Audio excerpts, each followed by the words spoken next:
So good evening friends. स्वागत है आपका इजी इकोनॉमिक्स चैनल में। आज हम आपके लिए एक बहुत शानदार वीडियो लेके आए हैं कॉन्सेप्ट ऑफ डिवैल्यूशन। हम इसमें ये जानना चाहते हैं कि डिवैल्यूशन कैसे वर्क करता है। सबसे पहले अगर डिवैल्यूशन को हमें जानना है तो उसके पहले हमें ये जानना पड़ेगा कि डिवैल्यूशन कैसे आता है और किसके अंडर में आता है। तो स्टार्ट करते हैं हम अपनी इस वीडियो को। सबसे पहले हम डिस्कस करना चाहते हैं बीओपी।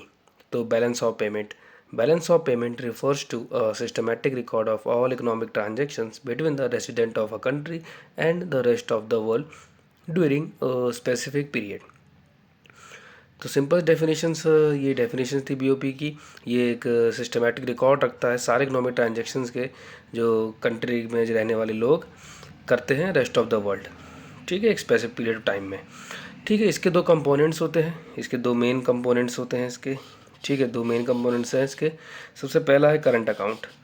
करंट अकाउंट क्या हमें क्या बताता है? Record of visibles and invisible item also transfer payment. Visible and invisible का मतलब है गुड्स एंड सर्विसेज। ठीक है, और ट्रांसफ़र पेमेंट्स का मतलब हम किसी को लोन्स देते हैं, किसी को नहीं, लोन्स नहीं आता इसके अंदर, किसी को हम गिफ्ट देते हैं, डोनेशन देते हैं, वो सारी चीज़ें आती हैं। फिर हम सेकंड कंपोनेंट की बात करते हैं, कैपिटल अकाउंट। कैपिटल अकाउंट क्या रखता है? Record all capital transfers and non produced and non financial assets like FDI, FPI, loans and borrowings. FPI यानी पोर्टफोलियो इन्वेस्टमेंट, एफडीआई यानी फॉरेन डायरेक्ट इन्वेस्टमेंट। ये इसके कंपोनेंट्स थे कुछ, ये सब जानते हैं। तो थोड़ा सा और जानते हैं इसके बारे में हम कि बीओपी सरप्लस एंड डेफिशिएट कैसे होता है। तो बीओपी सरप्लस एंड डेफिशिएट के बारे में जानते हैं। तो सिंपल सा हम कहते हैं बीओपी सरप्लस कब होगा? जब हमारा रेवेन्यू ज़्यादा होगा एक्सपेंडिचर से। ठीक है, जब हमारा रेवेन्यू एक्सपेंडिचर से ज़्यादा होगा तो सरप्लस होगा, ऑब्वियस सी बात है। डेफिशिएट कब होगा? जब एक्सपेंडिचर ज़्यादा होगा रेवेन्यू से। ठीक है, तो हम इसको और थोड़ा सिंपल वे में बताते हैं आपको कि देखिए सरप्लस कब होगा, रेवेन्यू हमें कब जनरेट होगा? अगर हम अपनी चीज़ों को बाहर बेचें तब होगा, या फिर बाहर से ख़रीदें तब होगा। तो हम जितना ज़्यादा बाहर एक्सपोर्ट करेंगे उतना ज़्यादा हमें रेवेन्यू होगा, जितना ज़्यादा हम चीज़ों को इंपोर्ट करेंगे उतना ज़्यादा हमारा एक्सपेंडिचर खर्चा होगा उन खरीदने में। ठीक है, ये आपको मैं बीओपी के टर्म से समझा रहा हूँ। फिर आगे डेफिसिट के केस में भी ये सेम रहेगा। एक्सपेंडिचर मीन्स हम इंपोर्ट ज़्यादा कर रहे हैं और एक्सपोर्ट को कम कर रहे हैं। बैलेंस ऑफ पेमेंट, बैलेंस कब रहेगी? बैलेंस जब रहेगी जब एक्सपोर्ट बराबर इंपोर्ट, यानी कि रेवेन्यू जो आपका है एक्सपेंडिचर के बराबर हो जाएगा।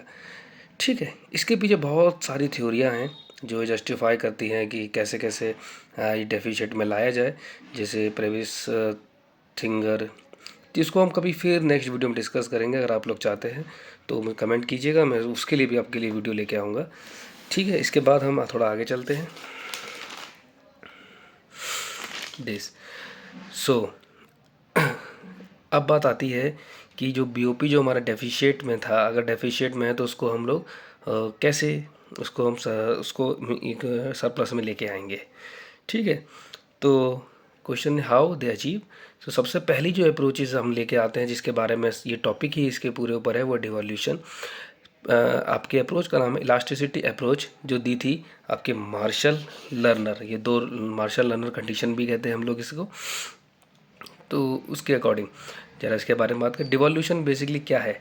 डिवॉल्यूशन is helpful for achieving BOP in equilibrium. ये जो इक्वेशन है इसको बाद में अभी एक्सप्लेन करूँगा आपको, बस इसको समझ लीजिए क्या दिखा रहा है। ये एक्स माने elasticity of export plus elasticity of import greater than 1। इसको मैं अभी थोड़ा नीचे एक्सप्लेन करूँगा इसके बारे में। ठीक है, डिवॉल्यूशन बेसिकली क्या है? ये रहा डिवॉल्यूशन। ठीक है, डिवॉल्यूशन के दो, एक होता है डिवॉल्यूशन, एक होता है डेप्रिसिएशन। ये दो में बहुत कन्फ्यूज़न होती है, तो इसको भी क्लियर कर देते हैं। डिवॉल्यूशन मीन्स फिक्स्ड एक्सचेंज रेट जो गवर्नमेंट कंट्रोल करती है, और डेप्रिसिएशन फ्लेक्सिबल एक्सचेंज रेट जो डिमांड एंड सप्लाई के अकॉर्डिंग चलते हैं।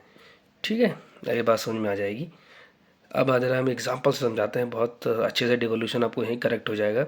If our currency depreciate so what happened. अगर मैं आपसे ये बोलूँ कि हमारी कंट्री की जो करेंसी है अगर वो डेप्रिशिएट हो रही है यानी कम हो रही है तो क्या होगा? तो इसका सिंपल सा मतलब, हमारे लिए तो कंडीशन कुछ होंगी, फॉरेनर्स के लिए कुछ कंडीशंस अलग होंगी। तो ज़रा फॉरेनर्स के पर्सपेक्टिव समझते हैं। Foreigners buy more our product because this product are cheap for foreigners. So overall we can say that they boost our export. तो सिंपली अगर मैं ये बात समझाऊँ फॉरेनर्स के लिए क्या होगा, यानी यानी कि जो हमारा प्रोडक्ट होगा ना वो इंटरनेशनल मार्केट में सस्ता बिकेगा, तो लोग जो है वो ज़्यादा परचेज़ करेंगे, तो यानी कि हमारा एक्सपोर्ट बढ़ जाएगा। ठीक है। और इम्पोर्ट हम इसको बाद में बात करेंगे कि इम्पोर्ट हमारा घटेगा। ठीक है। चलिए मैं आपको उसको थोड़ा बताता हूँ कि कैसे ये वर्क करेगा। थोड़ा सा वीडियो लंबा हो जाएगा पर थोड़ा सुनना इस चीज़ को। देखिए क्या होगा जब अगर हमारी करेंसी अगर डेप्रिशिएट करती है, ठीक है, करेंसी की वैल्यू कम होती है, तो इसका मतलब क्या है, फॉरेनर्स के लिए हमारी प्रोडक्ट जो है वो चीप हो जाएंगे, तो वो ज़्यादा से ज़्यादा परचेज़ करेंगे। तो ज़्यादा ऐसे परचेज़ करेंगे तो क्या होगा, हमारा करेंसी तो वो डॉलर में ही पे करेंगे ना हम लोग को, तो इससे क्या होगा, हमारा डॉलर का रिज़र्व बढ़ेगा। और डॉलर का रिज़र्व बढ़ने से क्या होगा, फिर हम जब जो चीज़ कोई चीज़ खरीदेंगे किसी अदर कंट्री से, तो हम डील करेंगे डॉलर में, तो डॉलर का हमारे पास रिज़र्व रहेगा। तो इससे हमें क्या मिलेगा कि हमारा इंपोर्ट जो है यानी कि वो कम हो जाएगा, यानी कि हम लोग सस्ते में चीज़ों को इंपोर्ट कर सकते हैं कम खर्चे में। ठीक है, यानी कि हम पे डॉलर का रिज़र्व ज़्यादा बढ़ जाएगा, तो हम डील ईज़िली कर सकते हैं। तो इसका मेन मोटिव यही होता है। मैं आपके लिए क्वेश्चन छोड़ता हूँ, क्या ये डेप्रिसिएशन अगर हम बार बार लगातार करते रहें, इससे तो ये तो पता लग रहा है कि इस फ़ायदा होता है, अगर हम इसको कंटिन्यू करते रहें, क्या ये वाकई में हमारी कंट्री के लिए अफेक्टिव होगा? तो ये क्वेश्चंस आपके लिए, आप इसका आंसर कीजिएगा कमेंट में। फिर थोड़ा सा आगे हम बढ़ते हैं, ज़रा आप इसको बताते हैं कंडीशंस।